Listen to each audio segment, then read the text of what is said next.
Fala galera, beleza? Bom dia, boa tarde, boa noite. Aqui é o Rodrigo de Biologia de novo. A gente vai ver aí o módulo 10 de vocês, que fala sobre a parte de sucessão ecológica, um pouquinho de biociclos e também de desequilíbrios ambientais, tá?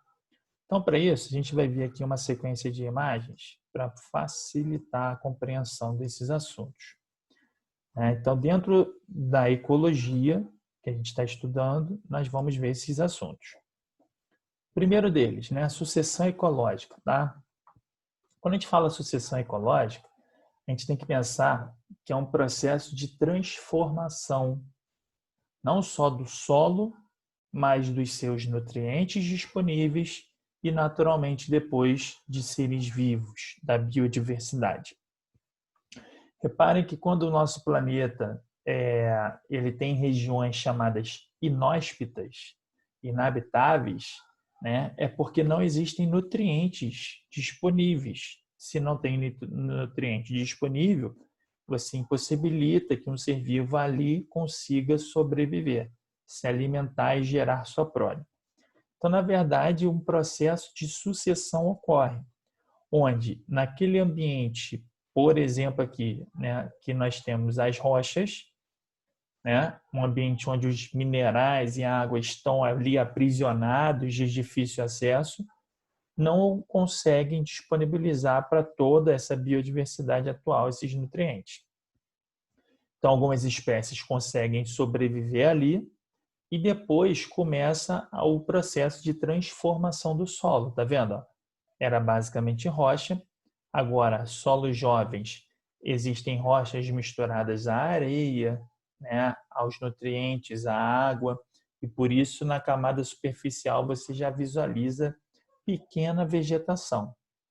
E conforme esse solo vai se transformando e vai ficando maduro, vai ganhando o estágio de humus, de solo rico em nutrientes, eu vou ter um solo mais produtivo, com maior quantidade de seres vivos ali, então. Esse processo da sucessão ecológica obedece 3 pontos, ocorre em 3 momentos.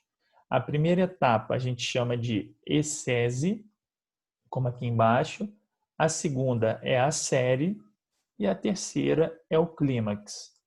Reparem que para elas ocorrerem, né, começa com a transformação do solo. Essas manchas aqui, por exemplo, em rochas, poderiam ser os líquens, que a gente já vai ver. É uma espécie pioneira, presente em grande quantidade na primeira etapa, que permite a transformação do solo e, naturalmente, o crescimento, o surgimento e crescimento de outras espécies ali depois. Nesses estágios, então, o que a gente está visualizando? Que com o passar da primeira etapa em direção à última, né, você tem aqui a ecese, depois a série ou série e por fim a clímax. O que acontece com a diversidade das espécies? Ela aumenta.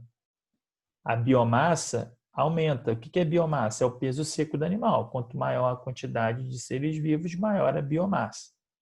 E a produtividade aqui, ele diz que diminui com o tempo, por quê? Porque o que está sendo produzido está sendo consumido quase que na mesma proporção. Então, entra em equilíbrio, né? Não vai sobrar tanto quanto nos 2 primeiros momentos da sucessão.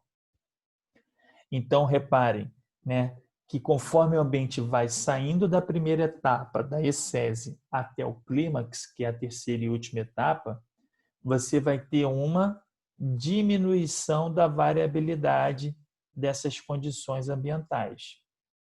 O que isso significa? Que eu estou diminuindo as variações. Desculpa, pessoal.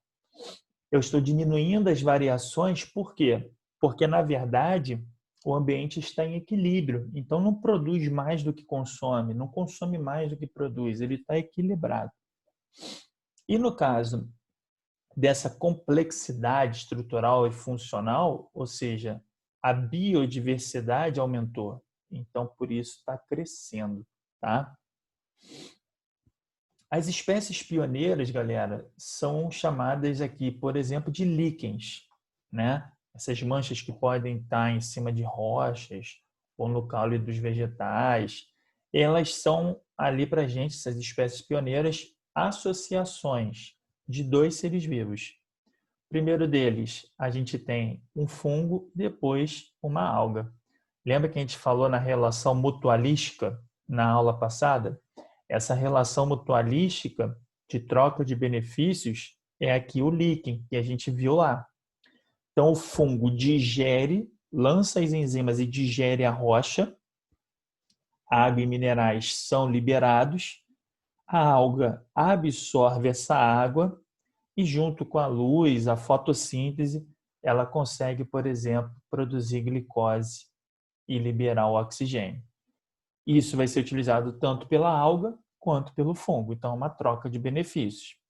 Quando eles vão crescendo, mais eu transformo aquela rocha. Então, maior a transformação do solo, por isso vai aumentando a biodiversidade, vai permitindo a chegada e a instalação de outros seres vivos.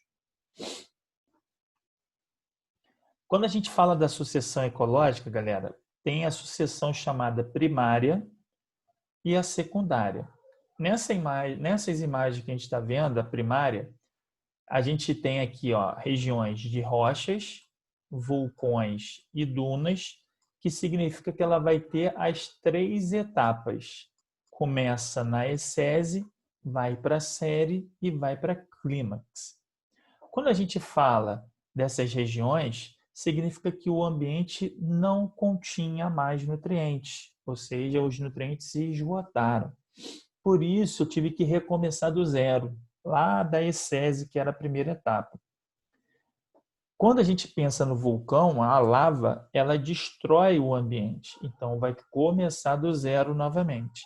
E as dunas, né, esses ventos vão movimentando as areias, vão criando essas depressões, onde o vento não circulando vai permitir, por exemplo, uma ação maior dos líquens e crescimento dos vegetais.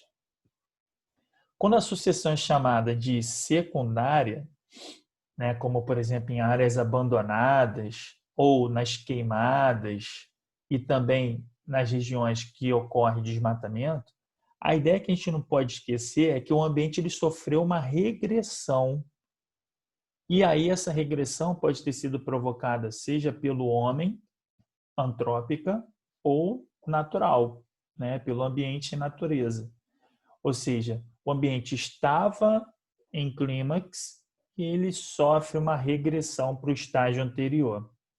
Reparem que aqui não é chamada de secundária porque não ocorre um esgotamento total dos nutrientes. Então, nessas regiões, existem ainda nutrientes disponíveis no solo, por isso é uma regressão parcial, diferente da primária, tá? E aí depois, se você tiver as condições favoráveis novamente, o ambiente ele torna a ser o último estágio da sucessão, chamada clímax. E todas essas sucessões vão gerar o que a gente chama de biociclos, né? Repare que o biociclo nada mais é do que a transformação do ambiente e a formação do ambiente, meio ambiente marinho, marinho, talassociclo, o meio ambiente de água doce, liminociclo, e o ambiente de ambiente terrestre, epinociclo. Então, tudo isso, o talassociclo, liminociclo e epinociclo, são biociclos. São essas regiões que, pela sucessão ecológica, foram desenvolvidas no nosso planeta Terra. No ambiente da água salgada, ou seja, ambiente marinho, ou, como aqui no enunciado, né, o talassociclo, tá vendo? Nós temos aqui o ambiente marinho, água salgada, e as regiões com suas biodiversidades. Reparem que, de acordo com a profundidade, eu vou ter lá para o fundo menor chegada de luz, o que vai permitir uma taxa de fotossíntese menor, logo menos nutrientes. Por isso que a gente vai ter uma limitação de quantidade e de diversidade dos seres vivos. Essa camada mais superficial, até 200 metros de profundidade, a gente vai falar que é chamada de zona eufótica. A zona eufótica é aquela que entra a luminosidade. Logo, ocorre uma alta taxa de fotossíntese. Muitos nutrientes, maior biodiversidade. Depois que vai aumentando a profundidade, isso se diminui. Então, aqui, ó, na zona eufótica, tudo bem? Mais a região disfótica, você tem a região com muita luz e a região com pouca quantidade de luz. Aqui na afótica, não chega luz, então não tem fotossíntese. Como é que os animais aqui embaixo sobrevivem? Por duas formas. Pela decomposição e a queda dos nutrientes da superfície até o fundo, ou por ação de organismos que fazem quimiossíntese, que não depende da luz para produzir o próprio alimento naquela região. Quando você vai diminuindo, então a luz vai diminuindo, né? Diminuindo, ou no caso, aumentando essa profundidade, diminui a entrada de luz e vai chegar um momento chamado de ponto de compensação fótica, ou seja, naquele ponto, naquela profundidade, antes da região afótica, a quantidade de respiração e fotossíntese, elas são equivalentes. O que está sendo produzido está sendo consumido, né? Então, por isso, compensação. E quando a gente fala dessa região, podem existir as nomenclaturas para a gente, ó, chamada de plâncton. Então, fitoplâncton, por exemplo, são organismos fotossintetizantes. São organismos que fazem fotossíntese, como as algas, e produzem essa glicose ali no ambiente marinho. Os animais que se alimentam dessas algas, a gente chama de zooplâncton, né? Microcrustáceos, larvas de alguns animais. E tem ainda os bêntons. Os bêntons, organismos bentônicos, são aqueles que crescem, ó, no solo que está submerso. Então, desde lá de cima até as camadas mais profundas, existem seres vivos ocupando ali, como se estivessem presos, ocupando aquele solo. A gente chama de organismos bentônicos. Não tem movimento próprio. Ficam lá presos e dependendo da correnteza para absorver seus nutrientes. Como a gente destacou, o liminociclo é de água doce, então esse limino de ecossistema dulcícola, água doce, tá? Aí ainda pode sofrer essa classificação em lêntica ou lótica, de acordo com esses exemplos aí, né? Águas com maior movimento ou menor. E se for o epinociclo, nós temos aqui um ambiente terrestre. O epinociclo, ambiente terrestre, nós temos os biomas, sejam os biomas, né, seus seres vivos e variações de acordo com o clima e várias outras no planeta Terra, ou os biomas brasileiros restritos a essas variações de vegetações e seres vivos animais que ocupam o nosso país.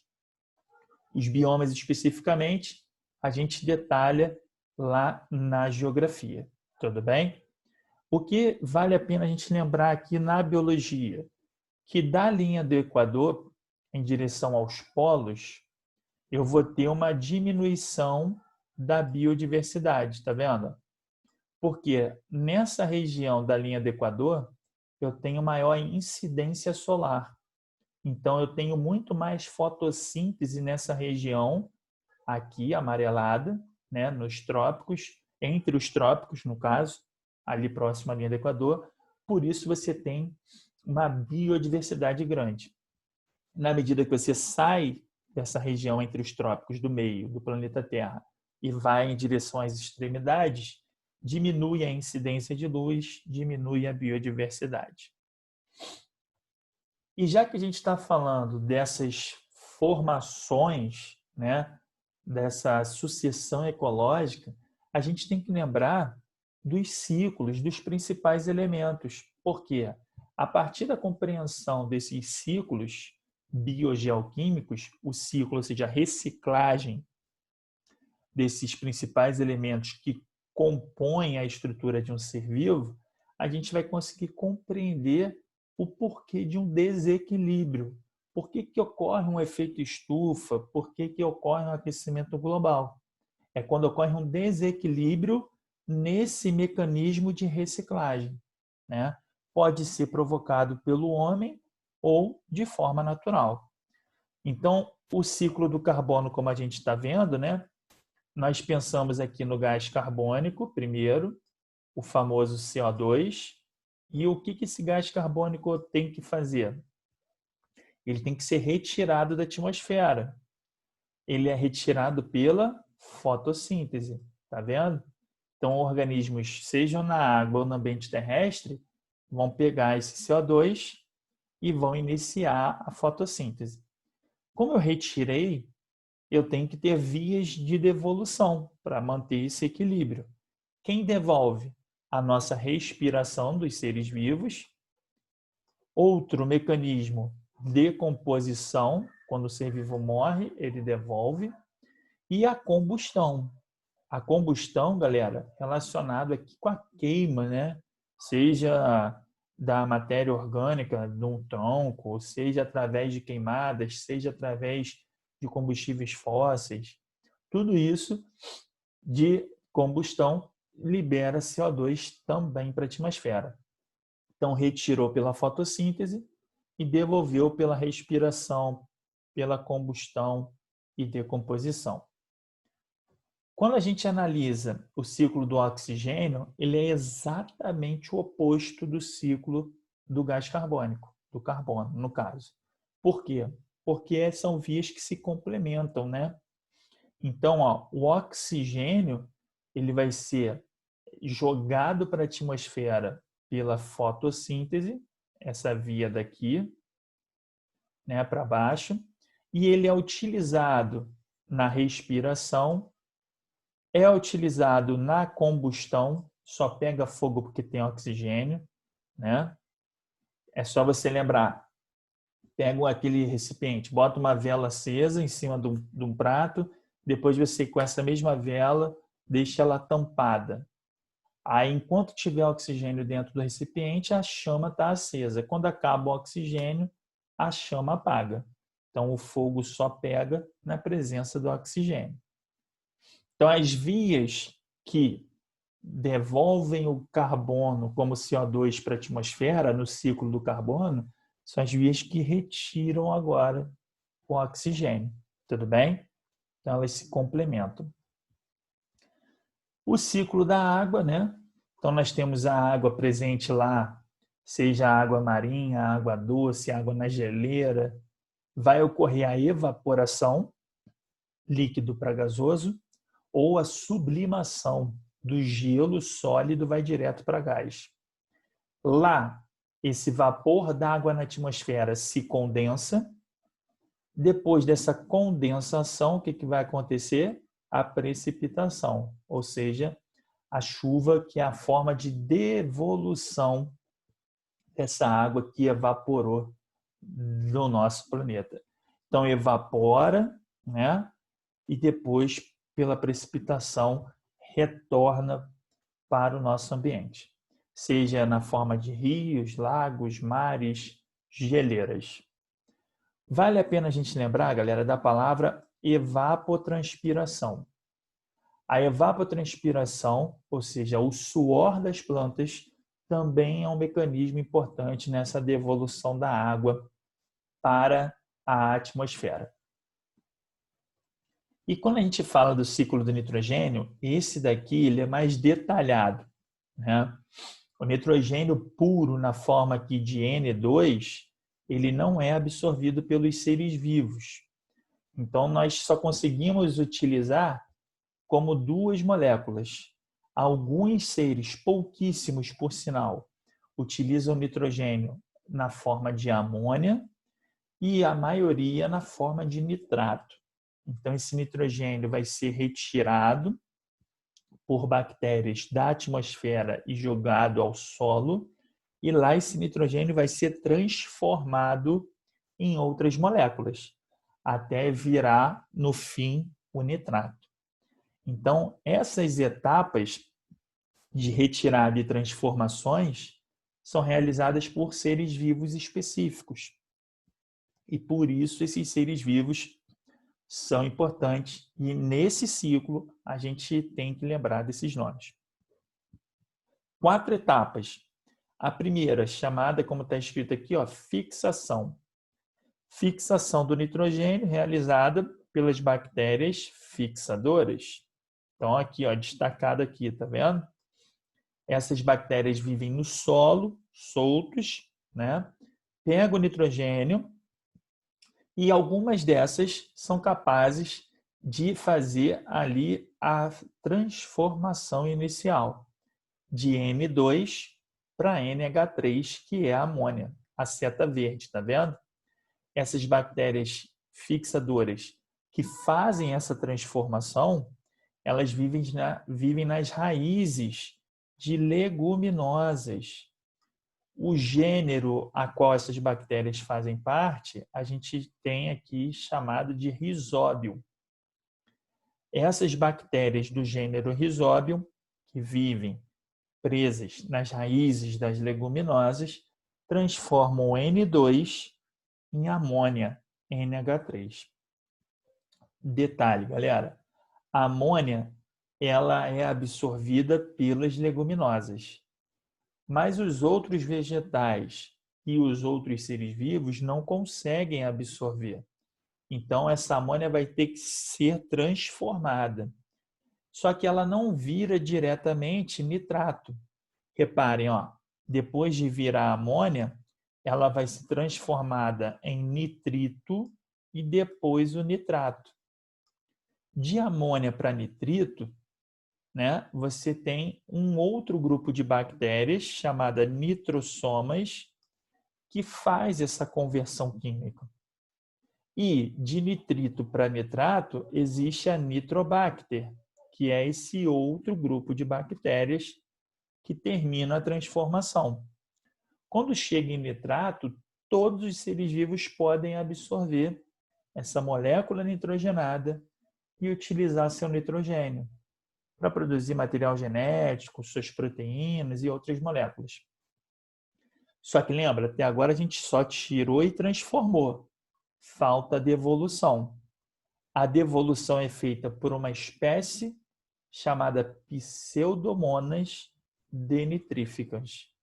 Essa espécie faz a famosa desnitrificação, que é transformar o nitrato em N2, nitrogênio da atmosfera.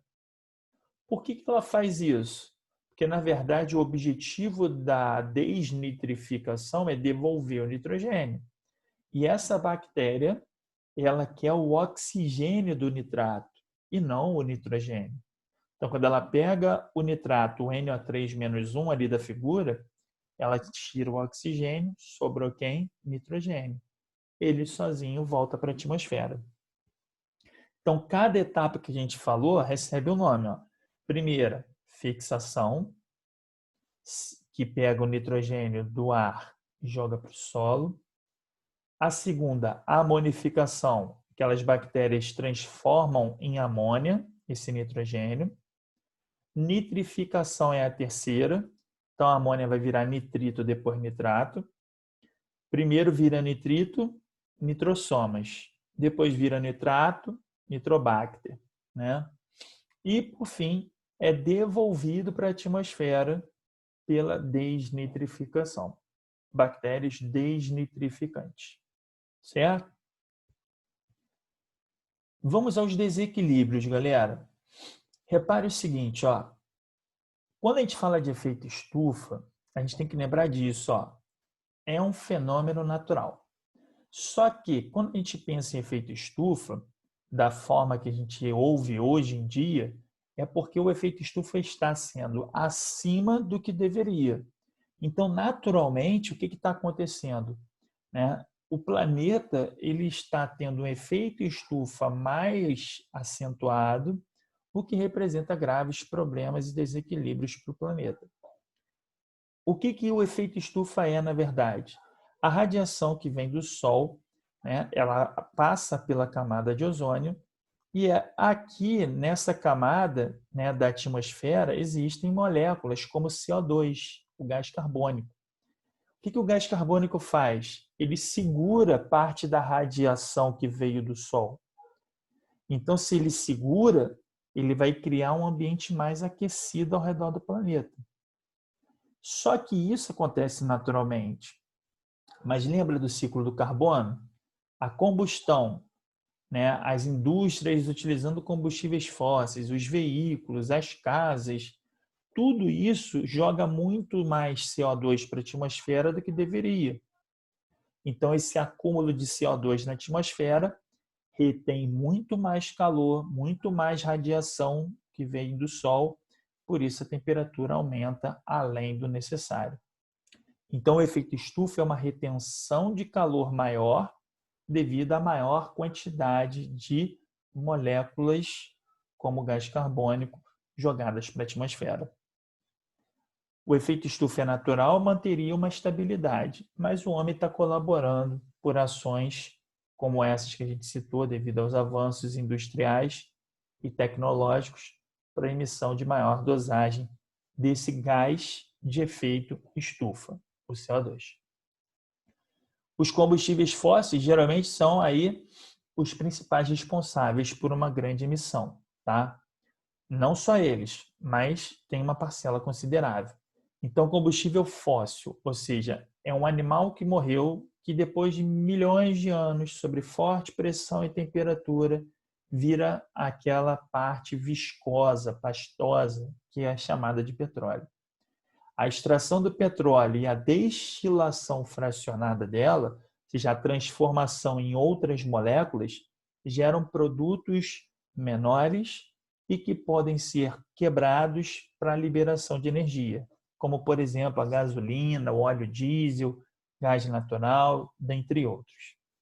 Então, desses gases de efeito estufa, né, abreviados como GEE, o principal que nós temos hoje na atmosfera, a maior porcentagem que retém esse calor é o gás carbônico. Então, o gás carbônico ele tem uma porcentagem maior na atmosfera.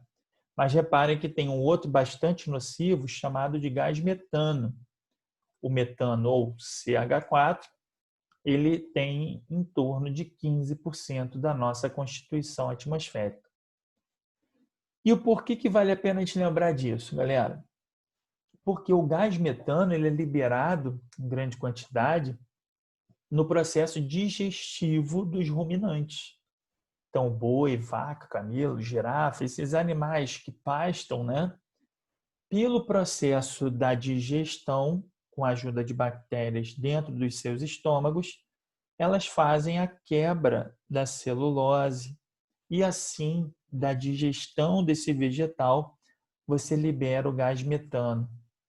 O gás metano, ele é um gás de efeito estufa. E como nós temos um país e um mundo que tem vários países produzindo e cultivando cabeças de gado, a famosa agropecuária, né?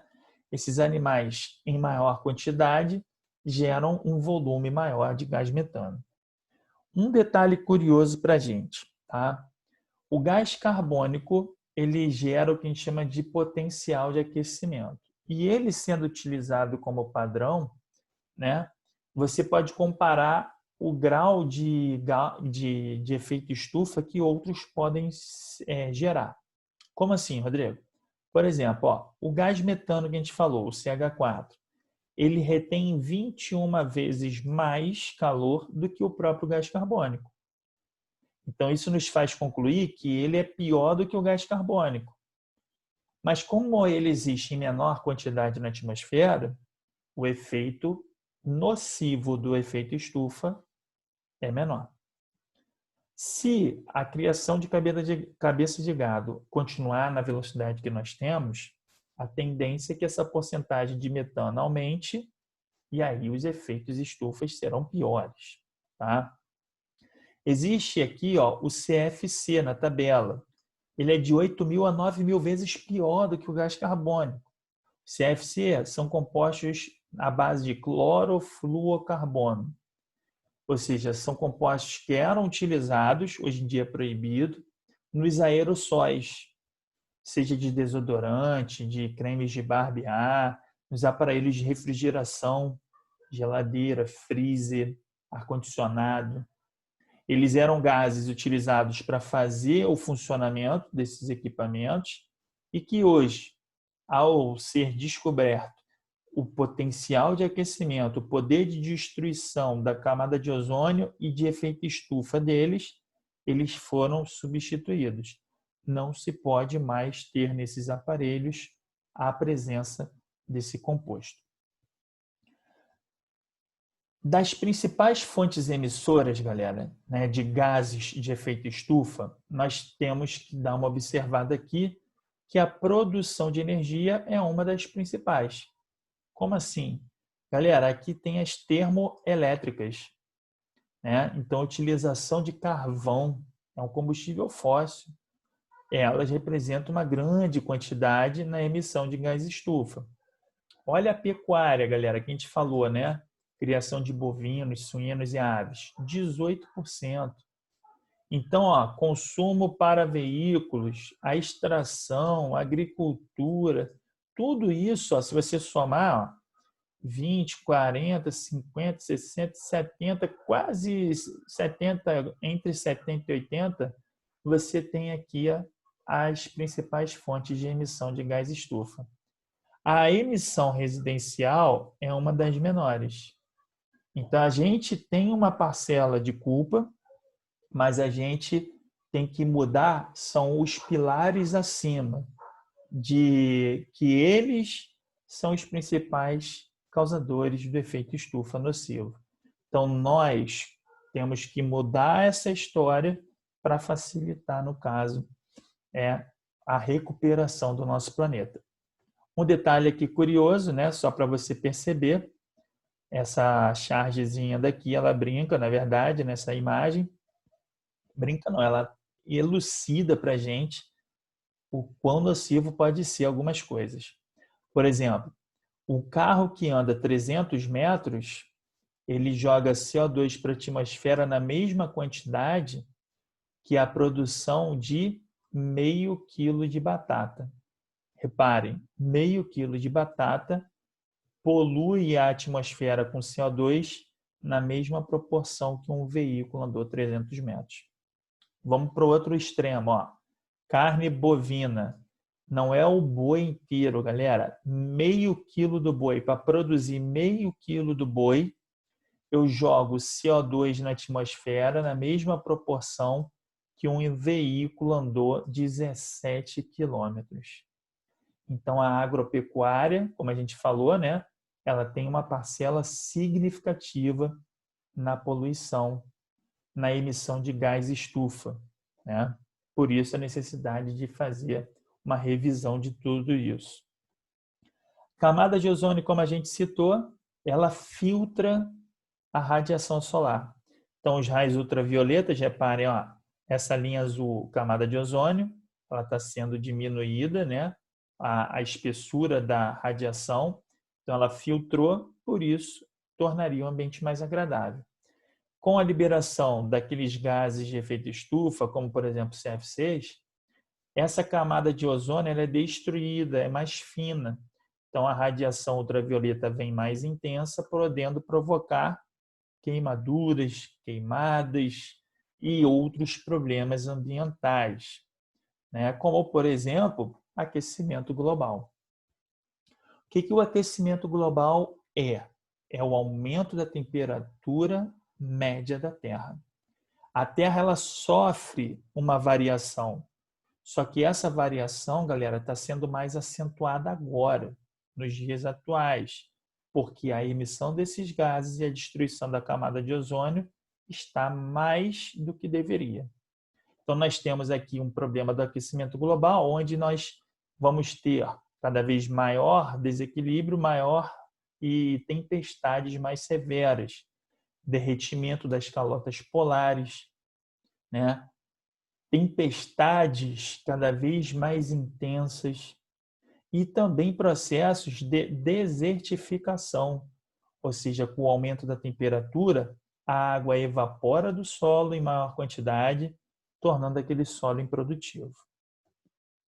Quando a gente analisa o aquecimento global, essa imagem daqui, a ilha de Tuvalu do Pacífico, né, mostra que há muitos anos atrás, milhões, né, devido a essa temperatura aumentando lenta e gradualmente, nós tivemos aqui um derretimento das calotas, um aumento do nível dos oceanos. O que vai representar para a gente aqui, ó, que fossem duas ilhas, na verdade, era um continente terrestre. Reparem que essa camada superficial exposta é aquela que ainda a água não cobriu. Ou seja, o mar está aumentando o nível e naturalmente está prejudicando. Um minuto.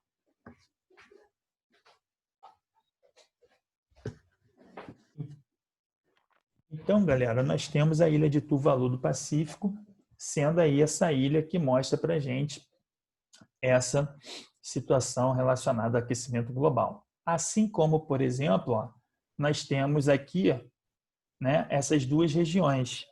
Reparem a Patagônia. Você tinha aquele mar congelado em 1928 e hoje, ou melhor, em 2004, essa região já não congela tanto quanto antes.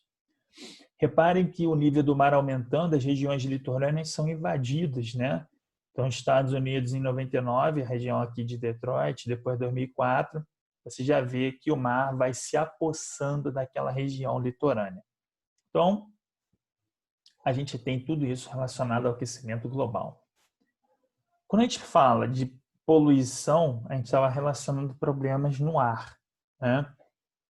Aqui a eutrofização é um problema relacionado à poluição da água, galera.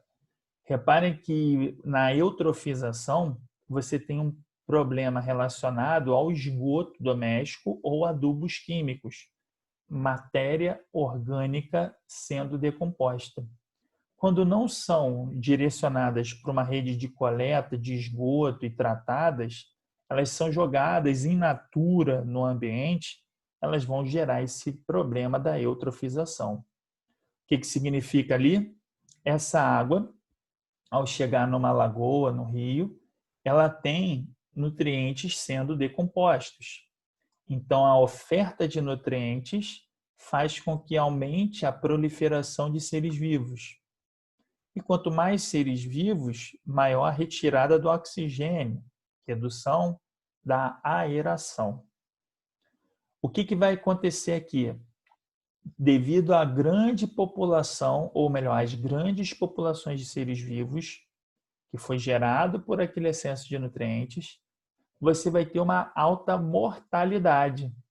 Os seres vivos morrem porque está faltando oxigênio para todo mundo de forma normal, significativa e necessária. Por isso, o aumento do DBO, desse déficit, né? Essa demanda por oxigênio é grande, porque reduziu a aeração, e então você começa a ter um ambiente de alta mortalidade e sobrevivência apenas de seres que não utilizam oxigênio, os chamados anaeróbicos.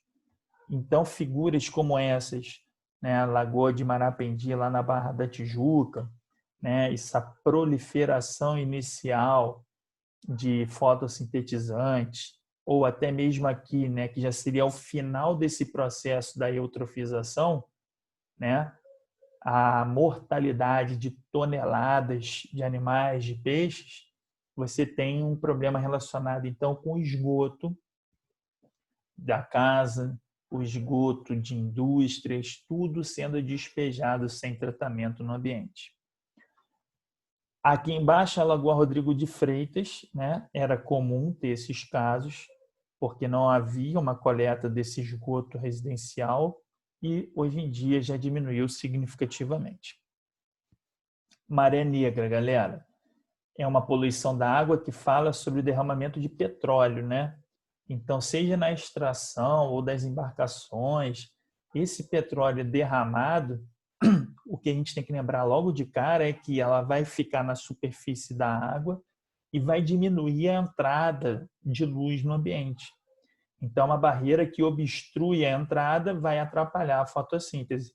Então, quando a gente fala de maré negra, a gente tem que relacionar diretamente com a queda da fotossíntese. E, lógico, naturalmente, né, também com outros impactos, que seria a mortalidade dos seres, porque esse petróleo denso impossibilita a alimentação, respiração, o deslocamento. Por isso, os animais acabam morrendo também. Quando a gente fala de bioacumulação, já é um problema relacionado com produtos tóxicos, geralmente são agrotóxicos, né, que não são digeridos pelos seres vivos. E aí, se não são digeridos, qual é a tendência? Ficar ali.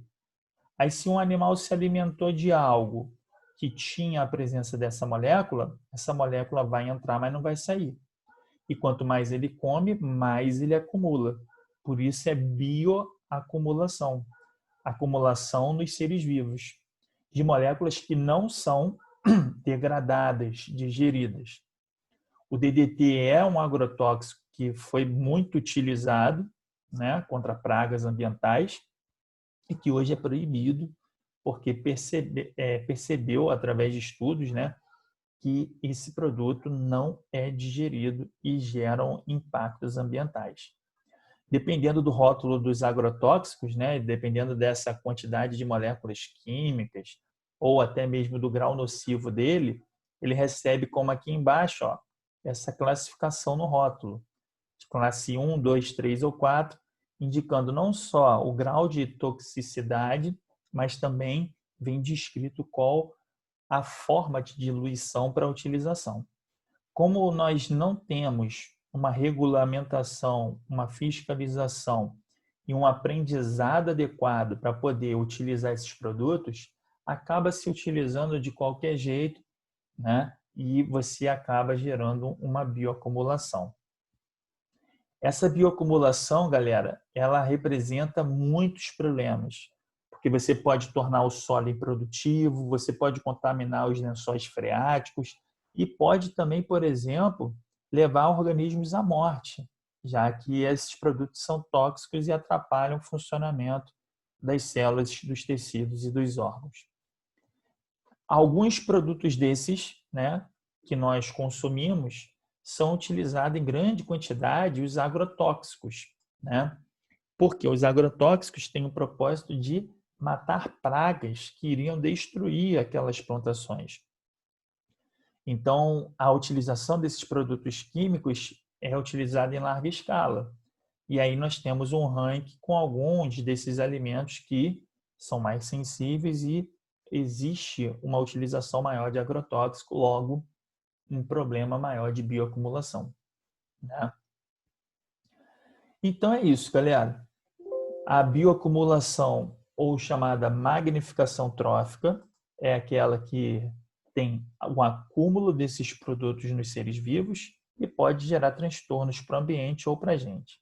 E o mais importante de tudo, a gente começou falando da sucessão ecológica, daquela transformação inicial do planeta Terra, dos seus ambientes, a formação dos biomas, dos biociclos, falamos dos ciclos dos principais elementos e dos desequilíbrios ambientais provocados por nós humanos, né, mediante alterações nesses ciclos.